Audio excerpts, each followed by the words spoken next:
Next है विच of the following lines correctly show the temperature dependence of equilibrium constant for an exothermic reaction. ऐसा similar सा question हमने शायद thermodynamics में किया था, ठीक है। ln k वर्सेस 1/t है, तो we know the equation, delta G जो होता है basically that is delta G not plus R T L N Q.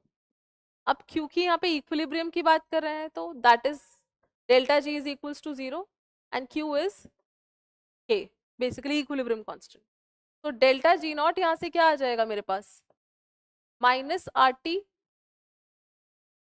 L N K, तो L N K will be minus delta G naught upon R T. This we have done before also, है ना। L N K is equals to minus delta G naught upon R T. अब delta G naught क्या होता है, delta H minus T delta S, तो delta G naught minus delta H minus T delta S upon R T.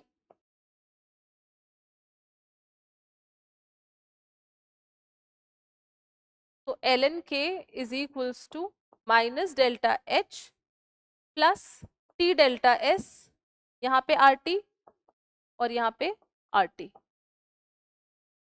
तो ये हमारी equation आ गई L N के वर्सेज 1/t। तो ये कौन सी इक्वेशन हो गई, y is equals to M X plus C. अब आपसे क्या बोल रहे हैं कि which of the following graph is possible, है ना।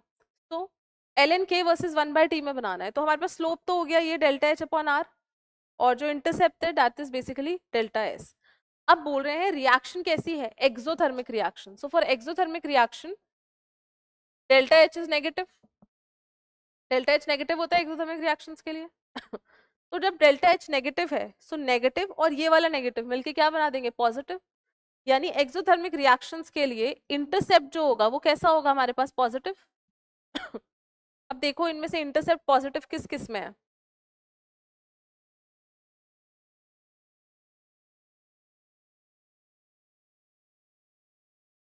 हमने क्या बोला, इंटरसेप्ट पॉजिटिव होना चाहिए, ठीक है। इंटरसेप्ट पॉजिटिव तो दो में ही है, ए में है और सी में है।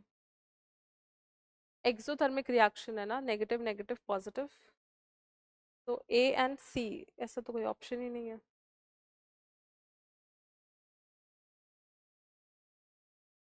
Minus delta H minus minus plus D delta S, exothermic reaction, sorry basically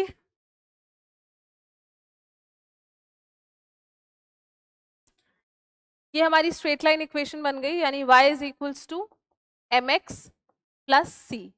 तो जो स्लोप है, मैंने उल्टा बोल दिया था, इंटरसेप्ट बोल दिया था, स्लोप जो है that is minus delta H upon R. अब अगर रिएक्शन एक्सोथर्मिक है तो माइनस माइनस पॉजिटिव, यानी कि जो स्लोप है इस एक्सोथर्मिक रिएक्शन का दैट इज पॉजिटिव है ना। तो ये पूरा टर्म तो मेरा पॉजिटिव आ जाएगा, तो स्लोप तो पॉजिटिव होना चाहिए। अब ऐसे कोई दो ऑप्शंस देखो जहां पे स्लोप पॉजिटिव हो, तो इसका स्लोप पॉजिटिव है और बी वाले का स्लोप पॉजिटिव है। सी और डी का स्लोप तो क्या है, दोनों का स्लोप नेगेटिव है। ये सही होता अगर एंडो पूछा होता, तो पूछा एक्सो है। अब इंटरसेप्ट पे क्या है हमारे पास, एंट्रोपी अपॉन आर, आर तो पॉजिटिव होगा। अब एंट्रोपी तो पॉजिटिव नेगेटिव कुछ भी हो सकता है, डिक्रीज करिए इंक्रीज करिए, दैट वी डोंट नो क्योंकि हमें रिएक्शन ही नहीं पता। तो अब जो इंटरसेप्ट है वो पॉजिटिव भी हो सकता है नेगेटिव भी हो सकता है, तो ए और बी ही हो सकता है इसका आंसर, ऑप्शन नंबर ए ही हो जाएगा फिर, ठीक है। लास्ट मैंने शायद उल्टा कर दिया था, मैंने इंटरसेप्ट इसको ले लिया था। तो इंटरसेप्ट तो हमारा ये है डेल्टा एच अपॉन आर, और डेल्टा एच का साइन क्या है, नेगेटिव। सो नेगेटिव नेगेटिव मिलके ये क्या बना देंगे, पॉजिटिव। और एंट्रोपी इंटरसेप्ट है तो दैट कुड बी नेगेटिव और positive depending upon the reaction, ठीक है। ओके, एंडो पूछा होता तो क्या हो जाता हमारा आंसर, सी एंड डी।